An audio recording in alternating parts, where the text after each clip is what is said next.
Hello. First of all, my name is Ratko Martinovic. I'm from Croatia. And let's start this presentation.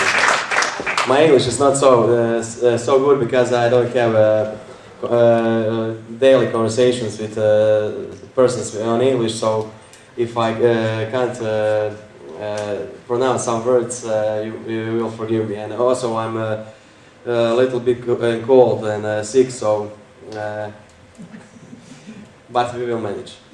The name of this presentation lecture is Cannabis Forbidden Cure, and this is my web page, so if you have some questions or want to make some contacts, you can go on this web page. There is my contact, my mail, my phone, so you can also call me, or we can start some conversations on email. Cannabis Forbidden Cure. I think that this is the main topic of Rick Simpson from Canada.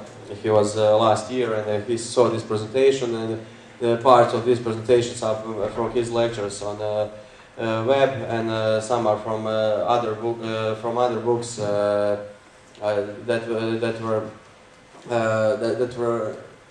presented in Croatia. There are two parts of this lecture. First is cannabis prohibition, the history of cannabis, and second is cannabis as cure. So the first part is about history and prohibition, especially in USA. In Croatia, I was on some lecture maybe 1 hour ago about Slovenia practice on cannabis, and it was funny to me because Slovenians are angry on their legislative about cannabis, and in Croatia, if you smoke weed on the street, I think that police, if they see you, they will kick the hell out of you, they will throw you in jail, and you will be in custody maybe for 24 hours, and then you will go for longer sentences in jail. So there was a huge media coverage of one guy that police captured him with maybe 8 grams of cannabis, and he got 2 years in prison. So it is totally fascism state in Croatia. So here in Slovenia it is liberal, and we would be happy if someday we have the same legislative and same laws. First of all, there are a few names for cannabis, like this I think forbidden name or bad name, marijuana from Mexico, and hemp for industrial cannabis, and so on. Kunabu is first name for cannabis from early Babylon state, which means smoking or creating smoke. Family, I don't know how to pronounce this on Latin, so you must read it on your own. And there are 3 species of cannabis: cannabis sativa, indica, and minerals. And here are the pictures of it. There are 3 well-known products, especially in. I think that these are Indian products. So there is bang, ganja, and haras or hashish. There are pictures, and you can see. How do they look like? THC or trans-delta tetrahydrocannabinol is chemical formula, and these are also pictures. So this right picture is on the microscope. The THC is affecting on anandamic part in the gene in the brain that is stimulated by THC, and all the visions, all the feelings that we have from consuming or smoking cannabis are which are stimulated on this gene. It means bliss on Sanskrit.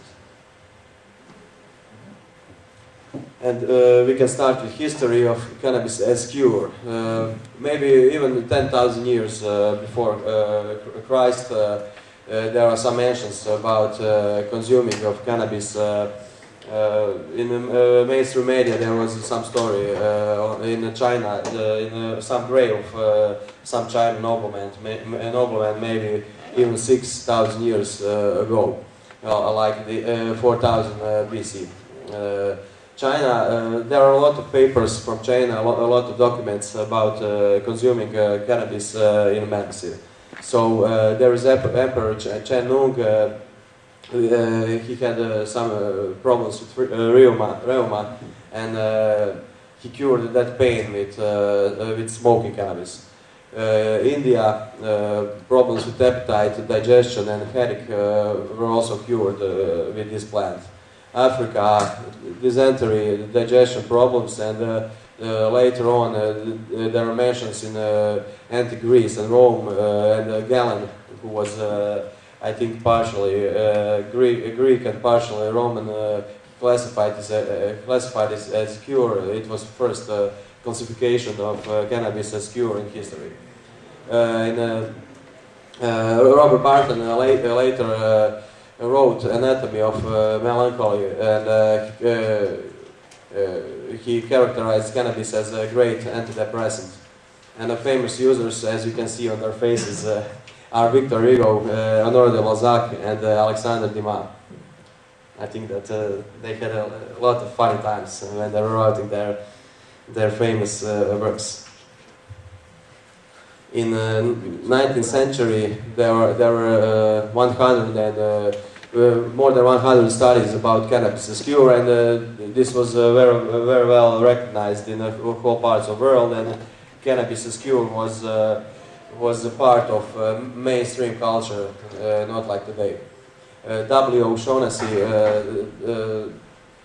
give that China documents and India practice give it to visualization, and a lot of famous person use that cannabis documents as part of mainstream culture, and we can say that in the second part of 9th century usage of cannabis was something like fashion. Queen Victoria is most famous patient, and we can also see on her face that she enjoyed it. In the second part of 19th century, as I mentioned, there were first commercial doses, and first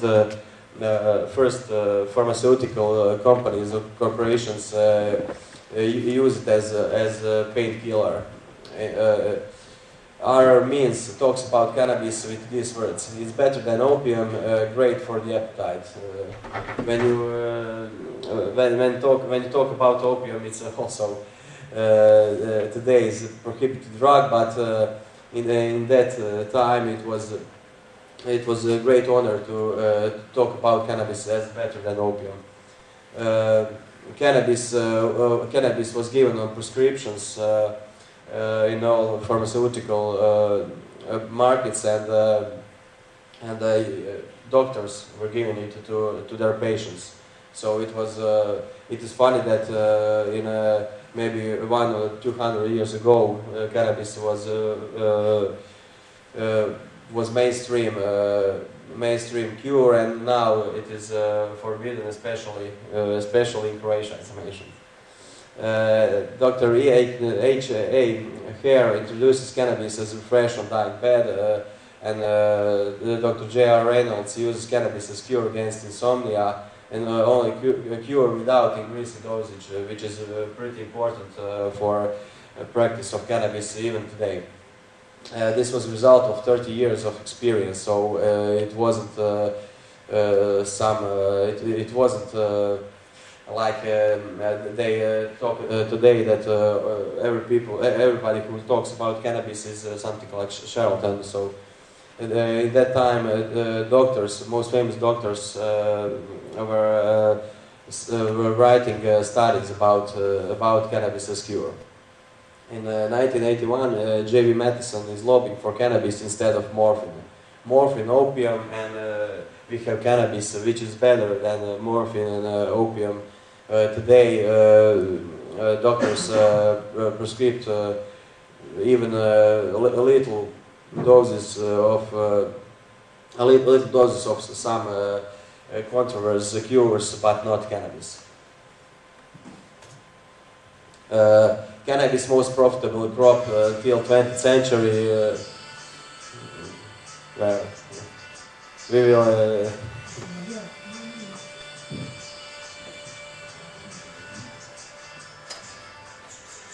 The 1631 and in the 19th century, early 19th century, cannabis is a way of tax payment in USA. That's also very important for today's practice, because to pay taxes with cannabis, I think that today you pay tax for cannabis, and in that time that was pretty much different. And these three guys are very well known in U.S. history, and George Washington and Thomas Jefferson. Thomas Jefferson even created the patent on flail for cropping cannabis. And biggest hemp breeders, and Benjamin Franklin opened his first hemp refinement factory in the world. So they were pioneers on cannabis. On a cannabis plant, and today USA was the first country that forbidden, like we would see maybe in 2 or 3 slides. 1812, there was first hemp war. Napoleon wanted to stop Russian hemp delivery in Great Britain, and there was war for this, in that time, this huge industry plant. There are a lot of history documents that are written or made of hemp paper, so we can mention the first Bible, first maps, first flags, Encyclopedia Britannica, school books, Declaration of Independence, and the U.S. Constitution that was on hemp paper. In 1930, Dr. William Osler thought that cannabis is best cure for migraine treatment, and when medical or pharmaceutical corporations grow, that created the first problems, and as we would see, it created the prohibition. So we could say that industry was main reason for forbidding for prohibition of cannabis. First problems are infusibility in water when they create first injections, and cannabis wasn't good for injecting, and low price, which was also a terrible thing for pharmaceutical corporations, as we can see today. So hemp or cannabis would create many problems if in some time in the future it would be like Rick Simpson soil. It would be cure or better treatment for maybe cancer or something, some other health problems, like we would see also in this lecture, because I mentioned maybe for 10 slides what diseases it can cure. In 1934, U.S. media fight war against highly hallucinogenic and toxic plant called marijuana, and it is funny also because in that time USA government paid a lot of big money to producers of cannabis, and at the same time marijuana was law forbidden, and people who were using marijuana go to jail. People who were using and smoking cannabis would not go to jail. 1937 is a main year in this prohibition, and after it is also need to be told that Harry Anslinger was the main figure, this right guy,